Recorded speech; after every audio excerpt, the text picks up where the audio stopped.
with Anna and Alberto. We're going to be coming in as students for the simulation called SIMUR.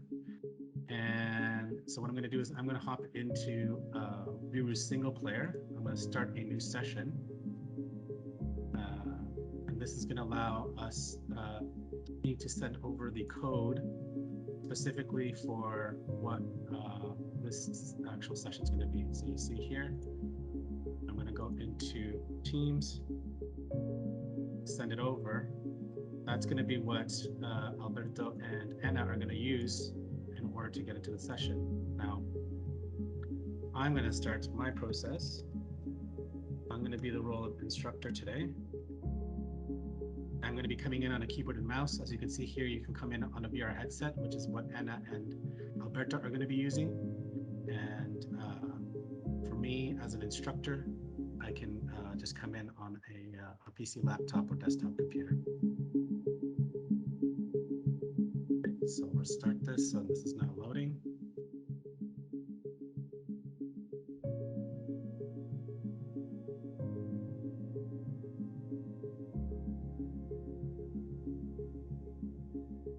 As you can see here, I got to choose the instructor role. Looks like Anna's already in. Hi, Anna. It's going to come over here. You can see this is the lobby. There's a shooting range. And there's a few sort of tutorials where you can see how to utilize the controllers on a victim, as well as the medical backpack.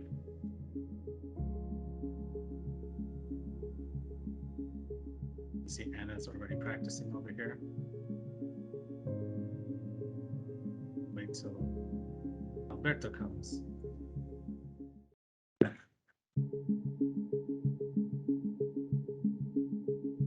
All right, there's Alberto.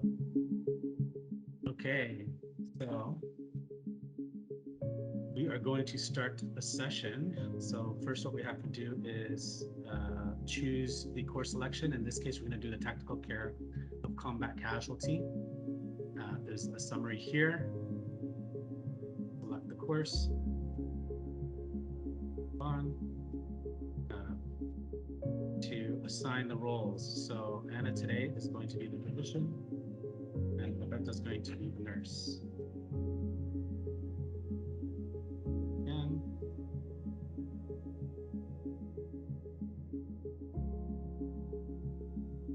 right, so we're going to begin the training.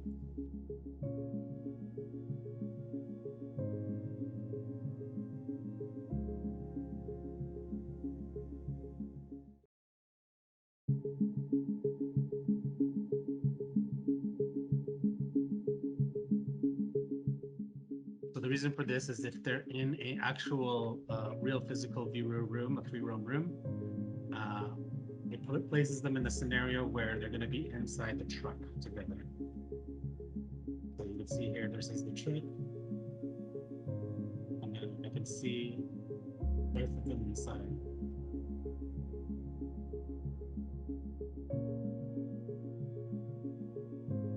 So here you see Anna, she's selecting the different materials that she is going to need from the vehicle in order to attend to the victims. So she needs to make sure that she has all that information selected, that she has the right equipment for the rescue scenario.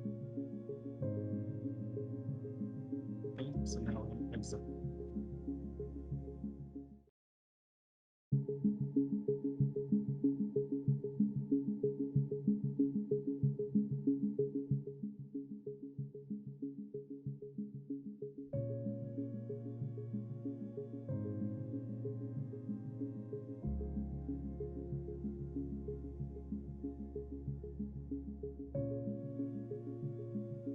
Okay, so now we're out here. This is the location of the casualties. And now Alberto and Anna are going to need to assess and do a triage of the different victims. So you can see Anna, she's going to check in on seeing victims are, and she's going to triage the victim as this one is the most heavily wounded. She has a screen on her wrist that allows her to start this process, so that the focus can be on this wounded soldier, as opposed to these other ones that, although they're injured, they don't have as life-threatening situation as this. So as a physician, she's going to be able to administer many different things. I'm going to show you here. What we have here is the ability to monitor, as the instructor, all the different information here. So here we can see what's happening with the actual victim. And you can see here, this is the checklist. So once Anna is actually completing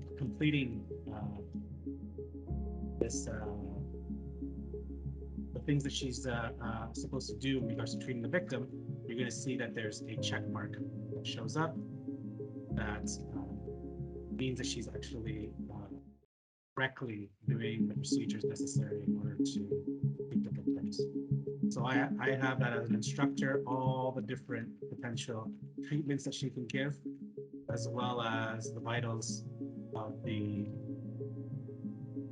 victim, to understand whether they're going to be able to survive or not. So you can see the same goes with the other victims here. So when you have multiple people working at the same time, they could be actually going and treating each one of them differently. In this case, Alberto is also someone who is, let's just say, new to this process. So he's now observing Anna and what she's doing in order for him to understand also better too. So Anna, let's just say, would be someone who has maybe a little bit more experience. And let's just say Alberto is a new student who's in the role of an observer to see how, or he actually tries to be able to save a life, how to properly do it and utilize the different tools available to them. Okay. And again, here you can see a little bit more about the process and the different required elements. And as an instructor, you can move around the scenario. I'm just using my keyboard and mouse. You can utilize the scenario to go and check on any situation that you want. You can go in and get fairly close detail as well too. You can see that you can hear actually some noises once you get closer to them. But as you can see, the idea here is this one is in distress. That one looks like he has some injuries as well too.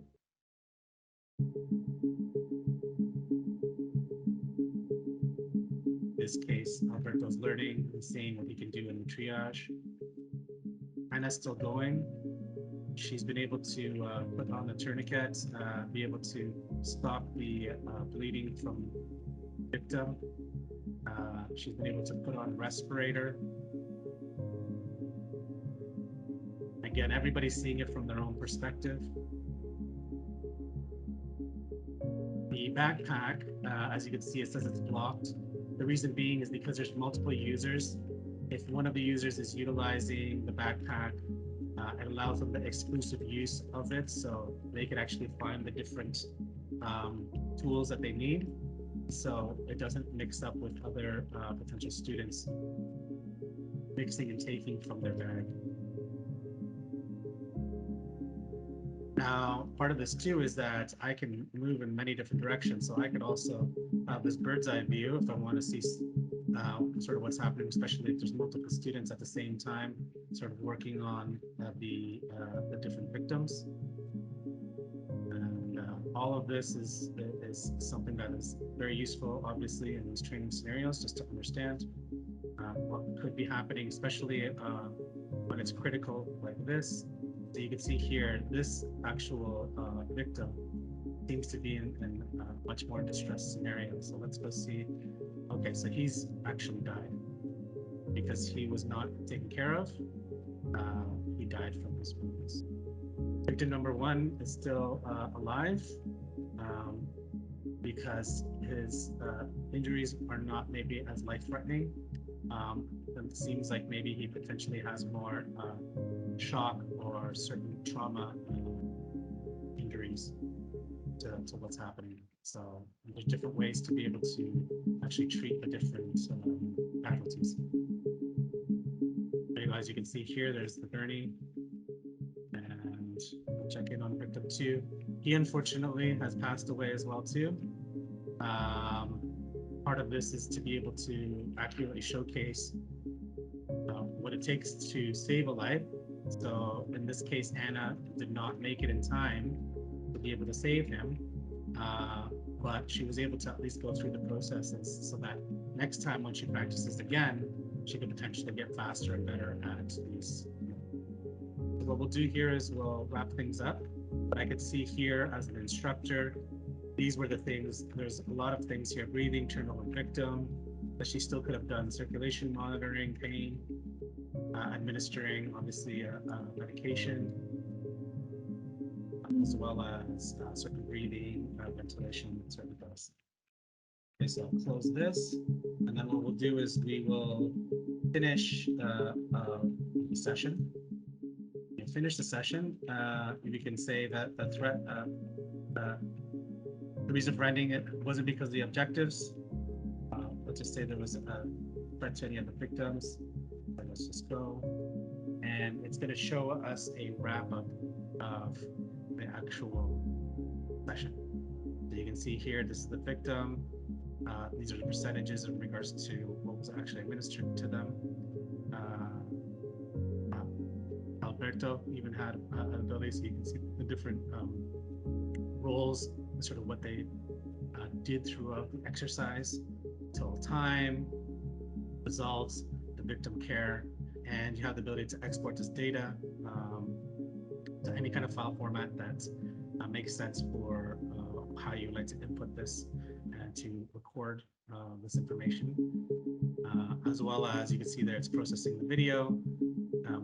It'll take a recording of the video that you can watch afterwards, and then do instructions with the students in regards to how they can improve for the next time.